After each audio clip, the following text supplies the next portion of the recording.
Welcome back to Profi Plays. I'm Profi, and we're picking up again with Shadowdark. I believe this is session number 13, which is, I would have thought the previous session was unlucky enough, but here we are with number 13. In any case, so just to get people up to speed, so here's what's happening so far. We know that we had, starting out, a couple elf, I guess, friends or whatever, associates, right? Veros and Sariel were investigating situation that showed up where will-o-wisp came into the town where they were and tempted some people away. So the question was kind of what's going on with this. Now we did eventually get to the point where we found who the villain was, right? And it is this ghost of a wizard that apparently has some kind of ability to affect animals and monsters and the like, that has been in effect attacking, right, this particular alliance that was nearby to where Veros and Sariel were. Through a number of events, uh, Veros is no longer with us. So Sariel has acquired a new friend in the form of Hank Quinn right there. And so here is Sariel and Hank Quinn. Hank Quinn is is kind of more of a fighter-oriented cleric or priest. They also acquired a another friend, a wizard by the name of Vidrid, who um, recently died. So I just can't keep wizards alive. I guess that's a problem. In any case, right, so what is happening right now is that overarching, we need to go to a particular dungeon. Right? In that dungeon is going to be something that was owned by this ghost. Laios is the name of the ghost. Here we go. Oh, here it is. So the ghost Laios. It's the blade of the Archmage, which is connected with Laios in some way and is going to be important in allowing us to defeat Laios, as far as we understand. Okay. So that is something that we are in the midst of trying to get. However, oh no, it's not. I'm sorry, it's not the Blade of Archmage. That's something we already had. That's something we were given. No, and instead, what it is the what is it? The Hammer of Laios is what we need to get from the dungeon. But given what happened last time that we encountered Laios, the decision was made, right, by Sariel being the sole survivor of that particular fight, that he needs to get together an entire party. So that is why we got Vidrid, and the three of uh, Hank, Sariel, and Vidrid went to go try and um, they were supposed to get something from some cave that was guarded by skeletons, and because they wanted to secure the release of a thief that could potentially join their party but is currently in jail. Right, so that was the hope. Instead, what happened was that Vidrid died and everybody else ran away because they were obviously outmatched. So that is not necessarily the way we want things to go, but it's what happened. Right. So at this point, we have a problem, in that obviously the Lord is not going to release this thief to us, and at the same time, we lost our wizard. So my thought is this: so what we are trying to do now, we're trying to acquire another wizard and also trying to acquire a thief. Now we have a number of castles around. Let me pull out the map. I'll just set it down here by the camera. So there are a bunch of castles around. So anything that kind of has this kind of look to it, that's a castle, castle. Where else do we have? Castle, castle, castle, castle. I may have pointed to that one before, right? But there are several castles around. I think that when I counted them, there were total one, two, three, four, five, six, seven. A total 8 castles on our map. So it's a lot of chances for us to try to get somebody that's in prison as a thief, right, out to join our party. So I think that that's kind of the way that I'm going to run this, is that each of these castles we can try once and see whether they would be willing to provide us with a thief to join the party. We also have a small well, not even a handful. We have three, right, wizards' towers around. Now, one of them we already know is Ophelia's tower. Ophelia's tower, I forget which one it is. I want to say it's one of these ones. I forget which one. Right, but in any case, one of those is Ophelia's tower. The other one is a tower from somebody else. Now, we acquired Vidrid from this tower and then got him killed, so I don't think they'd be particularly interested in providing another apprentice to us. Right, so that's kind of what I'm imagining, is that each of these wizards' towers and each of these castles provide us with an opportunity, right, to acquire a party member, either thief, a thief, or I mean, or potentially a fighter, but we already have a fighter. So I'm looking for a thief out of the dungeon, not the dungeons, but out of the jail, right, that is in a castle, or right, an apprentice from a wizard's tower. So that is really what I'm imagining is kind of the next step here. And then once we acquire as much of a party as we can get together, then we're going to go to the dungeon, which it's one of these dungeons, I remember. I forget exactly which one, but I'm pretty sure it's one of these two. Ah, oh no, or was it? No, actually it's not. It's this dungeon. In any case, we're going to go to a dungeon, go down inside of it, and try to acquire a Hammer of Laios, which then we can use to defeat Laios finally. So that is the goal. All right, and where is Laios? Laios is located here, right? So the dungeon is not that far away, which makes some degree of sense. I mean, naturally, things that are important to him are probably going to be located somewhere near where he himself is. Right. So before we start, though, remember we are following here. I have a series about using, not a series, of a video about using Runehammer's campaign structure to try to I guess organize solo play, and that is what we're doing now. So right now we are in the middle. Now the middle is characterized by a few things. One is that there really aren't any mysteries, so there's no like, oh, here's a clue. Oh, what's actually happening? None of that is happening at this point. We know what's happening. It's Laios that's happening. Another trait is the lock and key, and that is where the Hammer of Laios is essential for us actually solving the mystery. The next thing is a tit for tat that goes on throughout the middle of the campaign, where we make some progress, but then they attack us back. Now, how we get to the end of this is one, we have to acquire the lock, the key to the lock. So in this case, we have to actually acquire the hammer, and then you're going to have a significant setback, followed then by what you might call checkmate. Right? That is the planning for how exactly we're going to defeat, right, the enemy, which then will be what happens in the end, is we have that final battle or confrontation, whatever that happens to look like, before we zoom out and call it an end. Right. So right now we're in the tit for tat stage. That's one of the things that's happening. We know what key is, we know where it is, we have some sense of what we need to do to get it. What we don't have right now is the freedom to just do whatever we want. Instead, we're going to get pushback. And that is what I want to roll right now. So I want to start this session because we haven't really seen anything from Laos recently. So the question is, right, is Laos actually going to right send something after us, which is very possible. So I'm going to go ahead and roll. I'm just going to treat this as if I'm just rolling for a random encounter, which I believe I'm going to double check. I can never remember whether it's a one or a six. I think it's a one. I'm going to double check to see what is suggested by Shadowdark. Yep,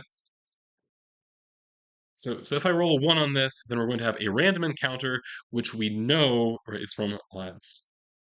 I rolled a 5, so apparently there is no attack coming for us this time. So instead, what we're going to do, well, I need to decide right now, we are here. We need to decide what we're going to go try to do next. So a couple options. We could come over here. That's quite a ways though. To try to get over here to get another wizard. So I think I'm not going to do that just yet. When we have, for example, this castle here is not that far, this one here is not that far. So I'm going to look at the castles. I have one, two, three of them down here, but those are all quite a far distance right now. I think this one is really the closest. I'm right. There's this one, and then there's this one that's also not too far away. So it's one. So this would be 3 hexes away. This would be 2 hexes away. So I think I'm going to go up here to this hex. So let's go ahead and roll as we travel. Right, so do we hit a random encounter in the next hex? The answer is yes. We do hit a random encounter, and this is somewhere where there's a lair. So I want to go ahead and pull out. We have like instructions on what happens with a random encounter that comes from, if I can find it, maybe, possibly. Oh, there it is. Okay. So when we have a random encounter in the wilderness, what we're going to do, roll 2d6, and I'm following the instructions here from the sandbox generator, which I got this new printer not too long ago, so I can actually print out booklets reasonably. Oh, it's so exciting. Such a nice thing. But I had a really cheap printer before, and it always had to have like a margin on one end. So if you tried to print a booklet, it was always offset one side of the paper versus the other. It didn't work very well. All right, so here we go. So for the dragon, not a dragon. For the random encounter, it would be a dragon if I roll a 2. What do I roll? I roll a 4. 4 tells me it's faction. Well, and faction means it's an encounter related to the faction of the current hex. If the hex is contested, use this table. So right now, so this is a lair, is where we are. And this would be considered contested. There are, in fact, two factions involved here. Let's go ahead and show, this is my faction map. So where we are, we're right here. So like the lair would be considered a faction itself with this other lair over here. I don't think I've established what is in those lairs. So that would be something that we would need to establish. The other thing is that we also have this castle is also claiming that. So technically, this is a contested hex between that lair and this faction. Now, I think we know something about the relationship between the two, so I'm gonna check real quick my kind of faction relationships to see what those look like, because I don't recall off the top of my head. Right, so we have this is it's E17, E7, wait, E17, right? Well, I guess E18 is the layer. Um,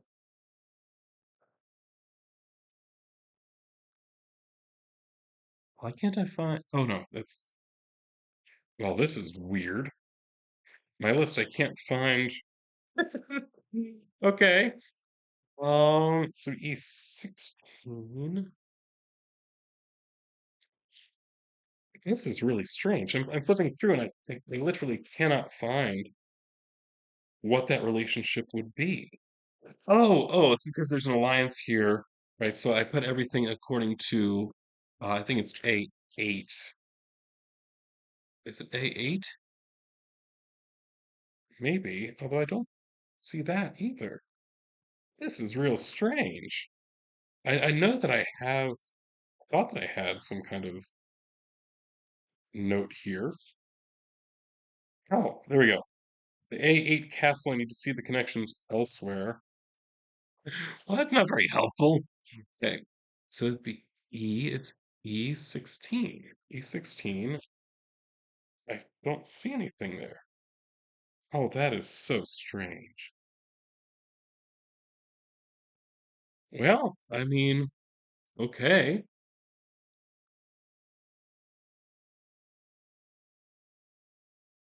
8, 9, 10, 11, 12, 13, 14, 15. E17 maybe? Or this has an E18 layer. No, that's not it. Well, okay, whatever. So, I mean, I guess I'm just gonna assume that, well, you know what? I may have rolled this and actually found no relationships, in which case I might just not have written it down. I'm just gonna say that there is no relationship, that apparently these factions are mostly unaware of each other. So let's go ahead. I'm gonna roll to see whether is it only one faction or is it multiple factions? 3 would indicate that it's only one faction that's involved. All right, so I'm going to make a note here. So this is for session 13. The first thing we have is a random encounter in, this would be cell number, it's E16. So the question then is it going to be the lair or is it going to be the castle? So I guess so I guess I can just roll a standard. So is it the lair? 15 would indicate yes, right? So it is whatever is in this layer. So I'm going to go ahead and write that down. Oh, you know what? It might be because it's also in D. Let me double check just to make sure that maybe I have the D layer here. E12 layer, might that be it? That is it. Okay. Yep, no relationships with anything. Got it. Except that apparently it is tied with this other layer. All right, got that worked out.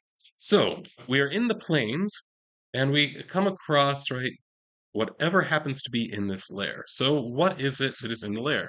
Have right there the various types of monsters we may potentially be encountering. So I'm just going to roll on this. There are 52 available. So I'm going to roll a D100.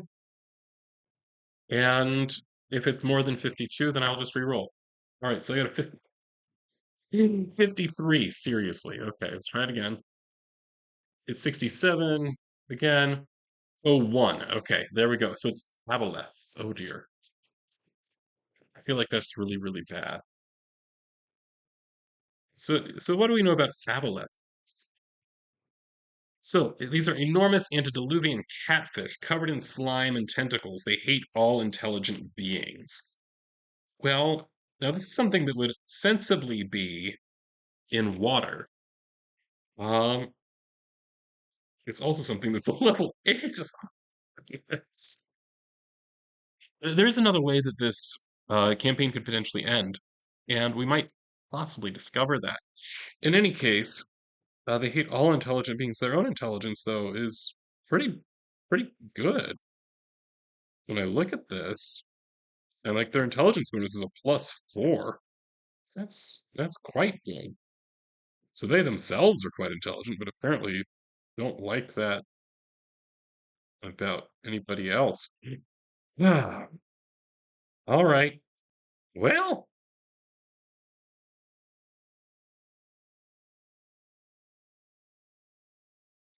all right.